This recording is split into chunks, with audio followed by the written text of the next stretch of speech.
Bismillah wa salatu wassalamu ala Rasulullah. So now concluding Surah Al-Mutaffifin. Last week we had a break from the surah, but the weeks before, just to recap, the surah spoke about in the beginning about morality and the moral compass of the human being, which is naturally built within all of us to incline towards good and to have to distance ourselves from evil. And that's the nature that Allah Ta'ala creates us from. And that nature should point us to Him, because how would we know right from wrong without that being already processed within us, without that already being installed within us? And so Allah Ta'ala speaks about this with the example of people who do not, the mutaffifin, those people who are not just in the way they balance the scales in selling, in buying and selling. And in the surah, Allah Ta'ala spoke about the pathway of both the believers and the pathway of the disbelievers, like He spoke about in the surahs before. We mentioned that this surah extends the surahs before. So the same subjects and really the same type of passages and paragraphs that come in the surahs before, they were also shared within this surah. In the last passage, Allah Ta'ala spoke about the people of Jannah, how the people will be in eternal bliss, and Allah Ta'ala spoke about their blessings.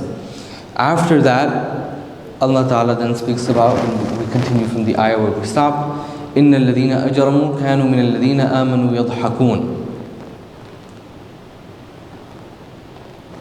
That indeed those in life who transgressed against God used to laugh at those who believed. إِنَّ الَّذِينَ أَجْرَمُوا, that surely those people who have transgressed, those people who are criminals. So أَجْرَمُوا refers to that, not only that, not just any crime, but a crime which has a consequence, and the one who commits the crime is aware that there is a consequence. So it has this connotation. Ajurm and ijram, it refers to this, that there is a crime and the consequence to the criminal is they are quite aware of it.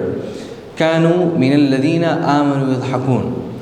That they used to. So this wasn't something they did once.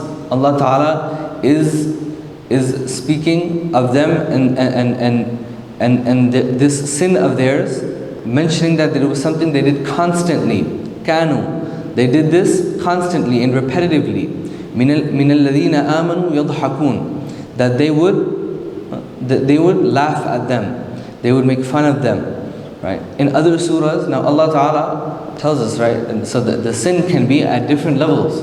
Allah Ta'ala has told us that when the disbelievers would do the worst, which is what killed their prophets even, Allah Ta'ala has spoken ill of that and how that is wrong and what the consequences of that will be.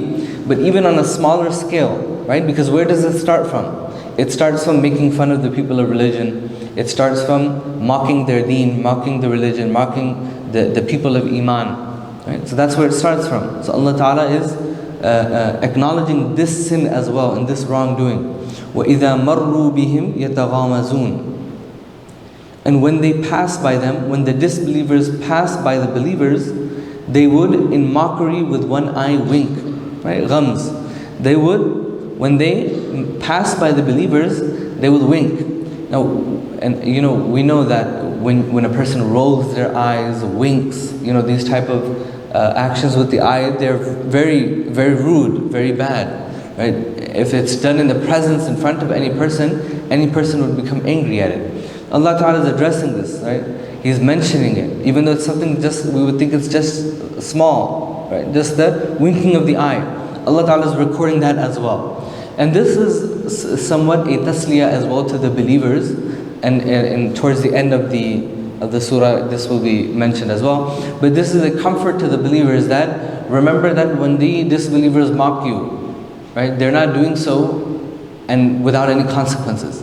They're not doing so and they will be let off the hook for it. Allah Ta'ala is recording all of it. So when the disbelievers would pass by the believers, they would wink at them, they would mock them. وَإِذَا انْقَلَبُوا إِلَىٰ أَهْلِهِمُ انْقَلَبُوا فَكِهِينَ. And after they spend the day mocking the believers, and they're speaking about them, and they're causing them trouble, and they're passing by them and mocking them, that when they come back to their household, then they will إِذَا انْقَلَبُوا إِلَى أَهْلِهِمُ انْقَلَبُوا فَكِهِينَ, that they go back to their household in entertainment, enjoying in entertainment, referring to the fact that now they're going to go home and they're going to tell their families, oh, we did this with the believers, oh, we did this with them, and this is like a form of entertainment for them, right? Fakihin comes from fakiha, which means fruit, right? And fakiha, fawakih are those fruit that are eaten to enjoy, out of entertainment, to take the sweetness of it, for enjoyment. So that meaning of entertainment is here, that they come home now, and then they're going to speak about what they did with the believers, with their families, and they will take enjoyment out of it. They will take an entertainment out of it. وَإِذَا رَأَوْهُمْ قَالُوا إِنَّ هَؤُلَاءِ لَضَالُّونَ. And whenever they see them, they say, indeed these believers are most surely astray. Right? When they see the believers, when they see the believers, they'll say that the believers are astray. The believers are astray. Right? Why? Because they're mocking the believers, right? Oh, they believe in Jannah, right? The passage just spoke, and this is beautiful. Why? Because the passage before this just spoke about Jannah. How many people make fun of, walayadu billah, but how many people make fun of the Jannah that believers believe in? Right? How many people mock that Jannah? Right? Allah Ta'ala just spoke about Jannah, and now He's speaking about how the disbelievers would mock the believers. This is something that didn't just happen before, it still happens. Right?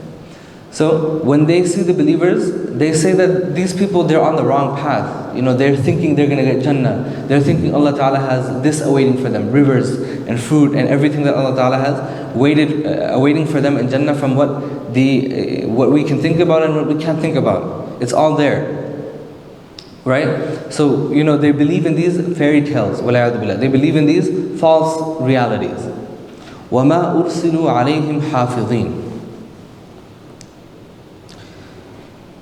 Yet it is not they who, so the translator in this Quran, he's interpreting in one way, yet it is not they who disbelieve who were sent by God to be guardians over them. So the Mufassirun mentioned this ayat to be of two different meanings.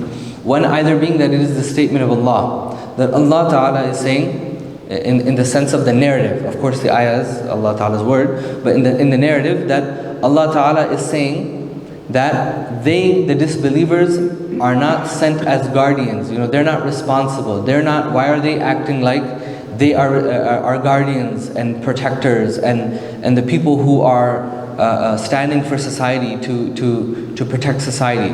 They're not responsible for what the believers believe in. So why do they care if they think they're astray? Why are they mocking the believers? Why don't they mind their own business? The other interpretation for this is that the believers, the disbelievers are saying this, that the disbelievers are saying this. So the disbelievers are saying that the believers are not sent as protectors and guardians of society. So why are they trying to restore morality? Why are they calling towards good and forbidding from evil? Right? Why are they calling towards Islam? So the first interpretation was that this is Allah Ta'ala saying about the disbelievers. And the second being that this is the disbelievers' statement, because everything before was what? The action of the disbelievers. So this is the statement of the disbelievers about the believers, that who are they to speak about what's good for society, what's morality, which was in the beginning of the surah, right? That don't be unjust in the weighing of the scales and in your business. فَالْيَوْمَ الَّذِينَ آمَنُوا مِنَ الْكُفَّارِ يَضْحَكُونَ. And now Allah Ta'ala speaks about the image of the hereafter. That in the dunya, the disbelievers made fun of believers, the disbelievers mocked the believers, and now in the hereafter, right? Now in the hereafter, so in this day in eternity, those who in life believed in Allah, in the one God, shall laugh at the disbelievers. فَالْيَوْمَ الَّذِينَ آمَنُوا. So now on this day, those people of Iman, they will laugh at the disbelievers. عَلَى الْأَرَائِكِ يَنْظُرُونَ. Upon canopied couches in paradise, right? They shall gaze down upon them, beholding their torment in hell. So عَلَى الْأَرَائِكِ يَنْظُرُونَ. They will be on a higher place, seeing those below them in the fire. Allah Ta'ala will allow them to see them, and they will remember, right? This is what, that they will remember that those who caused them trouble in the dunya, those who mocked them in the dunya, and they'll remember that, how the tables changed. How did the tables turn? How did the tables turn? هَلْ ثُوِّبَ الْكُفَّارُ مَا كَانُوا يَفْعَلُونَ. And then the last ayah of the surah, Allah Ta'ala says, and it's a rhetorical question. The question is not a real question. That then it shall be, so when it shall be said to the believers, have not the disbelievers been justly rewarded for all the evil that they used to do? So one of the tafsir of this ayah is that Allah Ta'ala will say to the believers that have the disbelievers the consequences that they're seeing, that is this not justly been given to them? Right?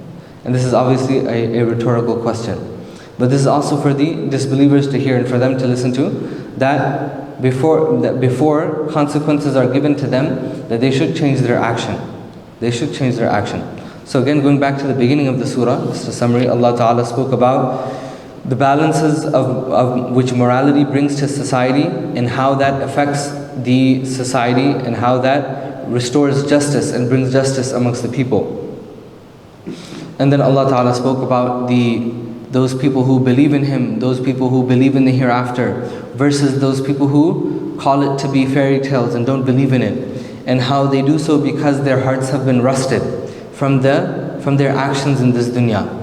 And then Allah Ta'ala spoke about the abrar, those people who will be in the highest places of Jannah, and what that means and what they will be gaining with that. And those people who will be even higher than them, and they will be drinking from the rahiq makhtum, which is the sealed beverages which Allah Ta'ala has prepared for them.